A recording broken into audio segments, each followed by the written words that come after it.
ഏറ്റവും പ്രധാനപ്പെട്ട മരുന്നാണ്. അത് വേഗം അത് എഫക്ട് ചെയ്യുന്നതായ മരുന്നാണ്. ഓരോ രോഗങ്ങൾക്കും നമ്മൾ മരുന്ന് ഉപയോഗിക്കുന്നത് പോലെ ശൈത്താനെ പ്രതിരോധിക്കാൻ ആവശ്യമാവുന്നതായ മരുന്നുകൾ ഉപയോഗിക്കണം. ആ മരുന്നിൽ നിന്ന് ഏറ്റവും പ്രധാനപ്പെട്ട മരുന്നാണ് ദിക്ർ എന്നുള്ളതാണ്.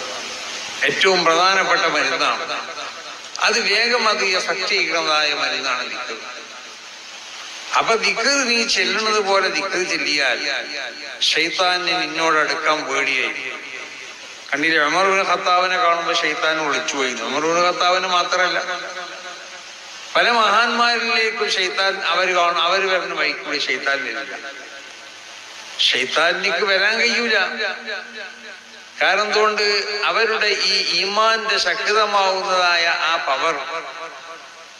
പവർ അവനക്ക് അലർജിയാണ്.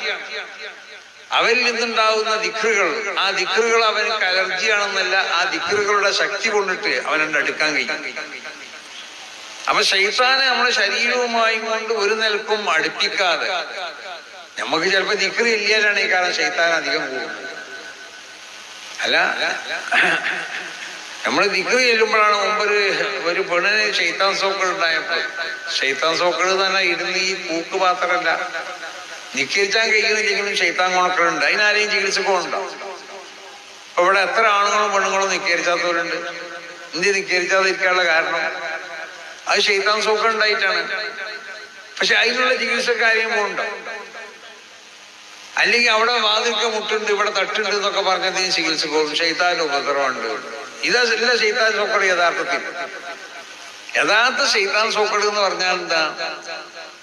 ഇബാദത്തുകളെ അതിൻ്റെതായ യഥാർത്ഥ സ്വഭാവത്തിൽ അത് ചെയ്യുന്നതിനെ തൊട്ട് തടസ്സമുണ്ടാക്കുക. ആ തടസ്സമുണ്ടാക്കലാണ് യഥാർത്ഥത്തിൽ ശൈത്താൻ സോക്കട് എന്ന് പറഞ്ഞത്.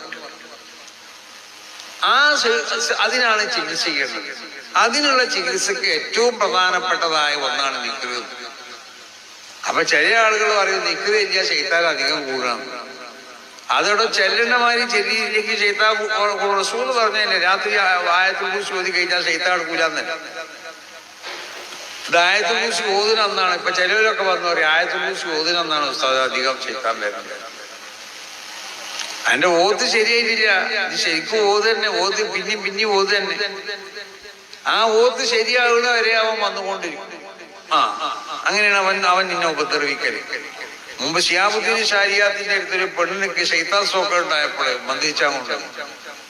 ശിഹാബുദ്ദീൻ ഷാരിയാത്തി വലിയ മഹാനാണ്. മുമ്പ് ഈ മന്ത്രത്തിലിരിക്കുന്ന ആളല്ല, വലിയ പണ്ഡിതനാണ്. 4 മദ്ഹബിലും ഫത്വ കൊടുക്കാൻ പറ്റിയ വലിയ പണ്ഡിതനാണ്. മൂപ്പരെടുത്ത് മന്ത്രിക്കാൻ കൊടുന്നപ്പോ മൂപ്പര് ആയത്തുൽ കുർസി ഓതാൻ തുടങ്ങിയെന്നാണ്. ആയത്തുൽ കുർസി ഓതാൻ തുടങ്ങിയപ്പോ ഈ മെമ്പറിനോട് പറഞ്ഞു, ഞങ്ങളിങ്ങനെ 1000 ആയത്തുൽ കുർസിയൊക്കെ നമ്മളെ ഓതിക്കിടുന്നിട്ട് നമ്മൾ പോയിട്ടില്ല, ഇനിയിപ്പൊ നിങ്ങളൊരു ആയത്തുൽ കുർസിയോട് നമ്മൾ പോകില്ല.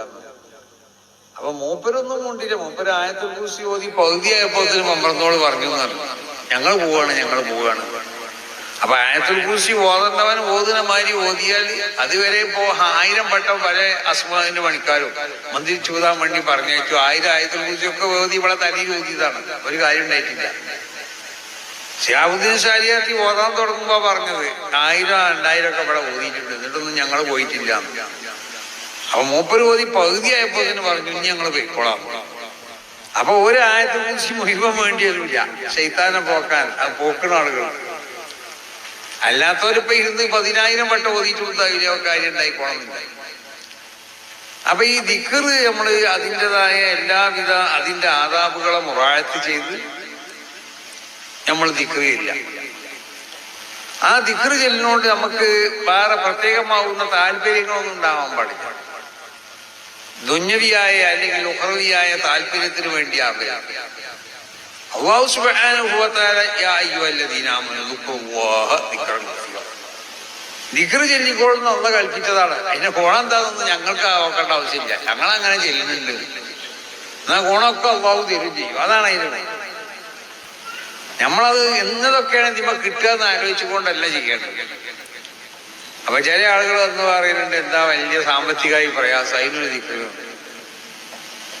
സാമ്പത്തികമായി പ്രയാസം രക്ഷപ്പെടാൻ വേണ്ടി ദിക്ർ ഇല്ല എന്നുള്ള ഉദ്ദേശത്തോട് കൂടി ചെല്ലിയാൽ ചിലപ്പോ സാമ്പത്തിക പ്രയാസം ഉണ്ടാവും, രക്ഷപ്പെട്ടു. പക്ഷെ അങ്ങനെയല്ല നമ്മൾ ദിക്റല്ല. അതിനുള്ള പ്രതിവിധിയായിട്ട് കൽപ്പിച്ച ദിക്റുകളാണെങ്കിലും ആ ദിക്റ് ഒരു താല്പര്യമില്ലാതെ തന്നെ നമ്മൾ ചെല്ലേണ്ടത്. നമ്മൾ ദിക്റില്ല, ഈ ദിക്റ് കൊണ്ട് തന്നെ ഗുണങ്ങളൊക്കെ പറഞ്ഞിട്ടുണ്ട്. ആ ഗുണം കിട്ടുകയാണെങ്കിൽ കിട്ടട്ടെ, അതിലേക്ക് നമ്മൾ നോക്കണ്ട. ദിക്റ് നമ്മൾ വളരെയധികം ആത്മാർത്ഥതയോടുകൂടി ആ ദിക്റിന്റെ എല്ലാ ആദാബുകളും അതിനെ പരിഗണിച്ച് ആ ദിക്റിനെ ചൊല്ലിക്കഴിഞ്ഞാൽ ആ ദിക്റ് കൊണ്ടുള്ള ഗുണങ്ങളൊക്കെ ഇങ്ങനെ വന്നു.